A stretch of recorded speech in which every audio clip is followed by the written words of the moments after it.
네, 글로벌 주요 이슈들 안에서 투자 아이디어를 발견해보는 라운드 테이블 시간입니다. 오늘은 굉장히 오랜만에 찾아주셨는데요. 김동윤 삼성자산운용 ETF 컨설팅팀 수석 매니저님께서 나와주셨습니다. 어서 오세요. 안녕하세요. 너무 오랜만에 찾아주셨어요. 네, 오랜만에 찾아뵀는데 조금 걱정되긴 합니다. 이제 간밤에 또 장이 또 불안했었기 때문에 그런 부분도 같이 좀 짚어드리면서 오늘 말씀드려보겠습니다. 네, 좋습니다. 저희가 연말을 또 앞두고 있기 때문에 이제 오늘뿐만이 아니라 올해 마지막까지 그리고 내년 초에는 어떤 움직임들이 나타날지에 대해서도 참 궁금한 점들이 많거든요. 이제 일단은 간밤에 메모리의 이제 반도체 풍향계로 불리는 마이크론이 생각보다 좋은 실적을 발표를 했습니다. 그러면서 시간에 의해서 급등하는 흐름들이 나타나고 있는데요. 저희가 지금까지는 AI 기업들에 대한 수익성 우려를 하면서 좀 시장이 내려온 그런 양상들이 나타났잖아요. 근데 마이크론의 실적이 좀 이러한 흐름을 끊고 반등을 줄 수 있는 신호탄이 될까요? 네, 사실은 결론부터 좀 말씀드려 보면은 오늘 장만 보면은 이게 방향성 자체를 바꾸거나 그럴 영향까지는 보이진 않습니다. 마이크론의 실적을 조금 돌이켜 생각을 해보면은 일단 매출 쪽 측면에서는 136억 달러라는 엄청난 실적을 발표했습니다. 사실 시장 기대치보다도 훨씬 높은 실적을 발표한 건데요. 높아진 기대치를 이미 크게 좀 충족하는 흐름을 보여줬습니다. 거기에서 조금 더 충격적이었던 건 다음 분기에 대한 컨센서스였습니다. 컨센서스를 180억 달러 이상으로 제시를 했습니다. 그러니까 이번 분기가 실적이 136억 달러인데 그거를 시장에서 예상하는 컨센서스가 140억 달러 정도였는데 상당히 훨씬 더 높은, 크게 네, 그렇죠. 훨씬 더 크게 이제 제시를 하게 되면서 시장 예상치보다도 엄청나게 좋은 컨센서스를 제시하게 된 거죠. 이런 실적에도 불구하고 사실은 오늘 시장에서 큰 이슈였던 건 또 오라클의 이제 지금 투자가 되고 있는 블루아울이라고 하는 캐피탈, 조금 아까 말씀해 주셨지만 그 캐피탈사가 이제 투자를 조금 우려를 하고 있다, 이런 부분들이 있었는데 사실 그 부분 때문에 이 AI 버블에 대한 이슈가 다시금 나오게 되었습니다. 이게 리드 타임이라고 하죠. 결국에는 이게 지금 투자가 엄청나게 많이 이루어지고 있는데 그게 수익성에 대한 고민 들이 계속 이뤄지고 있는 거거든요. 그리고 프리 캐시 플로우도 생각보다 좀 안 좋은 이런 오라클 같은 기업이 이게 맞는지에 대한 의문이 계속해서 생기고 있는 것 같아요. 그래서 지금 사실 시장의 센티멘트 자체가 지난주부터 안 좋은 영향은 이루어지고 있죠. 계속 이어나가고 있는데 사실 메모리 반도체 쪽은 굉장히 견조하다고 보여집니다. 일단 D램이나 낸드 반도체도 마찬가지고요. 국내에서 강점을 가지고 있는 HBM 쪽도 지금 계속해서 수요가 높아지고 있는 상황이기 때문에 펀더멘탈 자체는 크게 훼손되지 않는 것으로 보이고 있습니다. 네, 펀더멘털은 견고하나 현재 이제 투자 심리가 좀 크게 위축이 됐다 보니까 그 위축된 투자 심리를 끌어올려줄 만한 모멘텀이 필요한데 그게 마이크론의 실적으로 좀 부족할 수도 있다라는 이야기를 해주신 거죠. 그렇죠. 이제 우리가 AI의 성장 핵심 축을 여러 가지로 잡을 수가 있겠지만 그중에 마이크론은 반도체 쪽에서 그리고 데이터 센터를 구성하는 GPU, 엔비디아나 AMD 아니면 요즘에 TPU 같은 것도 얘기가 많습니다만 이런 핵심 축도 있고 또 그 옆에 HBM도 중요하고 사실은 D램이나 낸드 반도체 같은 경우는 이게 이번에 마이크론도 얘기를 했지만 AI의 성능을 좌지우지한다라고 요즘은 얘기를 하고 있어요. 근데 이런 얘기가 왜 나오냐면 엔비디아나 TPU 같은 게 성능이 굉장히 고성능입니다. 그런데 고성능인데 병목이 걸리고 있는 거예요. D램이나 낸드 반도체가 계속해서 끌어올려주고 그래서 HBM이 나온 거고 또 낸드 반도체를 적층으로 쌓아서 HBF 같은 것들이 지금 개발이 되고 있는 이유가 바로 이런 겁니다. 그래서 메모리 쪽에서는 계속해서 향상이 이루어지게 될 텐데 그러다 보니까 실적도 계속해서 잘 나오게 될 텐데 이런 축 중에서 여러 가지 축 중에서 메모리 쪽은 괜찮을 것이다. 그런데 다른 쪽 쪽에는 이미 좀 병목이 걸려 있는 상황이기 때문에 이게 시장 컨센서스 그 센티멘트 전체를 바꾸기엔 조금은 역부족인 것으로 보여지고 있습니다. 네, 좋습니다. 사실은 그 안에서 이제 세부적으로 좀 나눠서 볼 필요가 있었네요. 자, 이제 시기가 시기인 만큼 산타랠리의 가능성을 점쳐볼 시기가 됐습니다. 저희가 이제 올 한 해도 한 12일 정도, 13일 정도를 남겨두고 있는데 거래일 기준으로는 아주 얼마 남지 않았죠. 그래서 코스피 기준으로 최근에 10년 성장표를 들여봤더니 경년으로 산타가 왔더라고요. 매년 온 게 아니었습니다. 그러니까 총 5번 정도 찾아온 것으로 나타났는데 글로벌 증시가 올해 연말에 산타 랠리를 어느 정도 기대해 볼 수 있을까요? 착한 일 많이 하지 않았나 싶은데. 저는 개인적으로 많이 한 것 같은데요. 나 개인적으로. 네, 시장에서 보는 뭐 제 계좌에 바라보는 뭐 그런 역할은 또 반대로 보는 것 같기도 하고 좀 안타깝습니다. 개인적으로 산타랠리를 많이 기대하고는 있습니다. 그런데 사실 제가 오기 전에 좀 보니까 지난번에 찾아뵀을 때가 9월이더라고요. 9월에 왔을 때 제가 이런 말씀을 드렸었어요. 기본적으로는 상승 방향을 예상하긴 합니다만 그렇지만 뭐 여러 가지 뭐 실적에 대한 것들도 그렇고요. 그리고 평년 대비해서 이 어찌됐든 간에 뭐 기본적으로 정해져 있는 시장에서 책정되어 있는 밸류에이션이 있다 보니까 그게 높은 건 부인하기는 어렵다라고 말씀을 드렸었어요. 이런 부분들이 뭐 충분히 뭐 시장에 조금 하방 요인으로 작용할 수 있다라는 취지로 말씀을 드렸던 거긴 한데 그게 바로 AI 거품에 대한 버블에 대한 논란이 되겠죠. 사실 뭐 제가 시장이 그렇게 본 게 뭐 맞다 틀리다에 대한 얘기를 드리고자 하는 건 아니고 사실 지금 시장도 크게 다르지 않다라는 말씀을 드리고 싶습니다. 산타 랠리라는 게 결국 12월 말부터 1월 초까지 해서 시장이 좀 흘러가는 그 상승 방향으로 흘러가는 걸 예상해보는 그런 얘기일 텐데 사실 말씀하신 대로 올해가 정말 얼마 남지 않았습니다. 그래서 이 남은 기간 동안에 어떤 것들이 좀 시장에서 이슈가 될 수 있을지를 좀 살펴볼 필요가 있을 것 같은데요.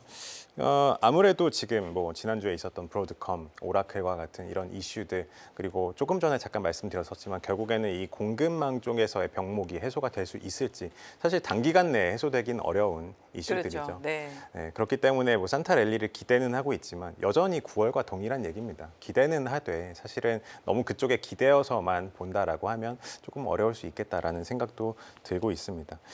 그렇지만 뭐 이런 얘기도 드려야겠죠. 그 앞에서도 계속 많은 말씀해 주셨지만 투자 펀더멘탈이 바뀐 건 거의 없습니다. 그러니까 센티멘트가 지금 좀 하향 조정이 되어 있고 아침에 눈 떠서 뭐 마이크론 실적도 보고 했지만 그런 생각이 많이 들더라고요. 이게 시장이라는 게 건강한 조정이냐 아니면은 뭐 진짜로 하방으로 내려가는 그런 플로우로 들어가는 것이냐에 대한 판단을 항상 하고 있지만 지금 자체는 좀 건강한 조정이라고 생각이 듭니다. 왜 그러냐면 사실 이 증시라는 건 항상 상승할 수는 없습니다. 그리고 2022년에는 하락을 했지만 2022년 12월에 챗GPT가 나오고 나서 AI라는 이 굵직한 모멘텀을 중심으로 해서 23년, 24년 그리고 올해도 사실은 상승을 많이 했거든요. 사실 3년간 굉장히 큰 성장을 해왔기 때문에 지금이라도 좀 조정이 안 왔다라고 하면 사실은 지금 나오고 있는 얘기보다 훨씬 더 강력한 경고들이 나왔을 거예요. 왜 그러냐면 조정 없이 계속해서 올라가니까요. 그렇기 때문에 지금은 좀 건강한 조정이라고 좀 볼 수 있지 않을까라고 생각하고 있습니다. 네, 본격적인 경고등이 나오기 전에 좀 건강하게 조정을 하고 가려는 흐름으로 해석을 해보면 좋겠다라고 이야기를 해주셨습니다. 뭐 이제 산타 랠리가 사실은 12월까지만이 아니라 내년 초까지도 좀 기대해 볼 수 있는 부분도 있기 때문에 저희가 조금 더 지켜보면서 시장의 흐름을 판단해 보면 좋을 것 같습니다. 그런데 글로벌 운영사 37개사 중 30개사가 내년 증시에 대해서 랠리가 또 한 번 펼쳐질 것이다라고 전망을 했습니다. 삼성자산운용은 어떤 시각을 갖고 있는지도 궁금한데요. 사실은 이제 랠리가 펼쳐진다고 하면 여러 가지 모멘텀들이 뒷받침이 되어야 할 텐데 그런 배경 요인으로 어떤 것들을 꼽아볼 수 있는지도 함께 정리를 해주시면 좋을 것 같아요. 네, 사실 오늘 그 미국 시장에 대한 게 계속 머리에 남아있기 때문에 좀 조심스럽게 말씀을 드리게 됩니다만 사실 조금 아까 말씀드렸던 내용이 거의 전체라고 생각이 들어요. 일단은 기본적으로 AI에 대한 모멘텀이 훼손되지 않았다. 이익 우려가 조금 일부 나타났긴 했지만 사실 모멘텀 자체는 여전히 살아있다라는 부분이 일단 첫 번째 키가 될 거고요. 그리고 개인적으로 또 AI의 우리가 그 성장 모멘텀, 성장 이 단계를 봤을 때 굉장히 초입이라는 생각이 들어요. 그렇기 때문에 요즘에 이런 말씀하시는 분들이 굉장히 많습니다. AI 버블이냐 아니냐에 대한 고민을 하기 전에 버블이라고 하면 버블에 올라탈 필요도 있다라고 얘기를 합니다. 왜냐하면 우리는 이게 올라간다 떨어진다에 대한 판단으로 맞히는 것이 아니라 우리가 개인 투자자 입장에서는 사실은 투자를 하는 입장이기 때문에 버블이 형성된다라고 하면 버블에 올라탈 필요도 있는 거거든요. 뭐 지금 무분별하게 시장이 버블이 형성돼 있다라고 생각하지 않기도 합니다만 어쨌든 버블이라고 생각하더라도 올라탈 필요도 있다라는 생각도 하고 있습니다. 그래서 내년에 랠리가 올지에 대해서 좀 생각을 해보면 결국에는 첫 번째가 계속해서 말씀드렸던 AI가 여전히 유효하기 때문에 랠리에 대한 가능성도 고민해 볼 수 있겠다. 그리고 두 번째가 될 수 있는 게 바로 연준이 되겠죠. 많은 분들이 이제 사실 2019년이죠. 그러니까 코로나가 시작된 이후에 투자를 시작한 분들이 굉장히 많으세요. 그리고 지금 요즘에는 좀 보면은 신기한 것들이 연준 의장이 누군지, 그리고 연준 위원들이 어디에 누가 이렇게 되고 있고, 내년에 연준 의장이 누가 될 건지 굉장히 많이 잘 알고 계세요. 굉장히 고무적이라는 생각이 드는데 내년도 역시나 굉장히 중요한 해가 될 겁니다. 지금은 케빈 헤셋이 되냐, 뭐 아니다, 아니면 뭐 너무 정부 치중이다, 이런 얘기들이 많이 나오고 있는 상황에서 금리가 그래서 인하 방향으로 가냐에 대한 얘기가 나오고 있죠. 제가 9월에 금리 인하 2회 정도 예상한다고 네. 말씀드렸었는데 사실은 그대로 3회가 3회가 됐죠. 네, 네, 그랬었죠. 그래서 12월까지 인하를 하게 되면서 좀 시장에는 호재로 일부 작용을 했던 부분도 있었는데, 내년을 좀 전망해 보면은요. 금리는 방향은 일단 하락 방향인 건 맞는 것 같습니다. 뭐 2회가 되냐 혹은 그 이상으로 되느냐에 대한 논쟁도 있겠지만, 일단 금리에 대한 부분은 그래도 시장에 좀 우호적으로 작용할 수 있을 것이다 라고 생각을 하고 있고, 그 다음 부분으로 생각해 봐야 될 게 바로 이번 FOMC에서 있었던 얘기입니다. 그러니까 QT가 이제는 좀 공식적으로 좀 그렇죠. 종료가 되는, 양적 완화가. 맞습니다. 네. 공식적으로 종료가 되는 부분이 있었고, 사실 연준에서는 공식적으로 부인하긴 했습니다. 뭐 QE가 시작되냐 아니냐에 대한 얘기를 공식적으로 부인하긴 했지만 사실 매월 400달러 규모로 이제 국채를 매입한다라고 했기 때문에 이게 사실상의 QE라고 시장은 받아들이고 있거든요. 그렇다고 하면 QT는 종료가 되고 QE로 이제 넘어가는 수순이라고 할 텐데, 그 막대한 자금이 또 증시로 일부 흘러 들어오게 될 겁니다. 그렇게 되면은 일단 유동성 자체도 좀 풍부하게 될 거고, 그리고 정부에서 정책적으로도 AI 그리고 휴머노이드 로봇 쪽으로 가져가려고 하기 때문에 이런 기업 측면에서의 펀더멘탈도 살아 있고, 그리고 정부 측면에서도 유동성도 공급이 되고 또 정책적으로도 받쳐줄 것이기 때문에 뭐 확실하게 랠리 23년 4년처럼 가져간다라고 하기보다는 이렇게 좀 건강하게 상승을 가져갈 수 있을 것이다라고 보고 있습니다. 그 안에서 이제 건강한 상승을 좀 찾아가는 흐름들이 나타날 것이다라고 해주셨는데, 모멘텀으로는 저희가 뭐 AI라든지 연준의 내용들을 주목해 보면서 내년도 시장 전략을 세워봐야 할 것으로 보입니다.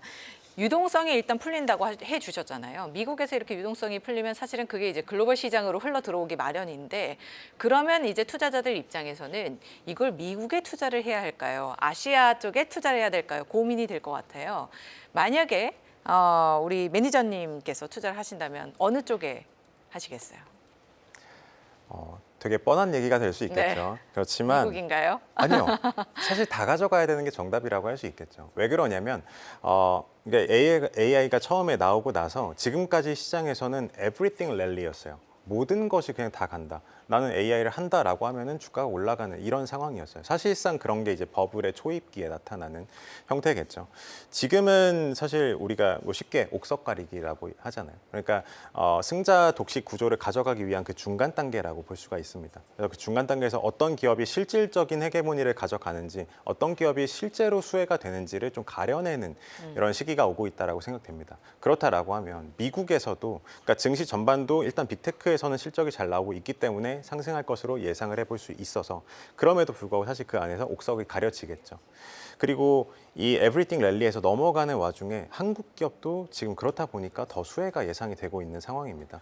사실 한국에서 HBM 워낙 잘하는 걸로 유명했는데요. 그래서 SK하이닉스가 주가가 많이 올랐지만 SK하이닉스도 오르고, 이제는 삼성전자도 D램과 낸드 반도체를 중심으로 한 이 수혜가 예상이 되고 있죠. 그리고 사실 거기서 끝나지 않습니다. 뭐 이수페타시스라던가 이런 뭐 TPU에 들어가는 AI 반도체 그 한 축들의 축으로 형성되고 있는 TPU 측면에서도 사실 이수페타시스가 그 기판을 만들거든요. 그러다 보니까 굉장히 핵심적인 밸류 체인입니다.